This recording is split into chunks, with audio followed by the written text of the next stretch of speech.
Public से जाकर बात कीजिए, सैकड़ों 100 गो में 10, हाँ 100 गो में 10 आदमी भी गलत बतियाएगा, 90 आदमी कहेगा सही हुआ है। चलिए सही हुआ है सर।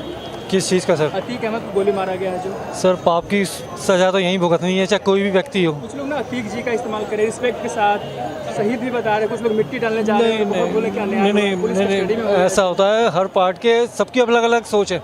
अब इसके बारे में कोई कुछ नहीं कह सकता है, जैसा अतीक ने किया उसने भरा है इस बात को, ये हर चीज़ किसी को एक्सेप्ट करनी चाहिए। वैसे जो बोलते हैं कोर्ट कचहरी क्या करें, और सिर्फ ओवैसी जी केवल अपने आप को ये चाहते हैं मैं किसी भी तरीके से तेलंगाना का चीफ मिनिस्टर बन जाऊँ, बस उनका एक ही औचित्य है, वो केवल हिंदू मुसलमान करते हैं।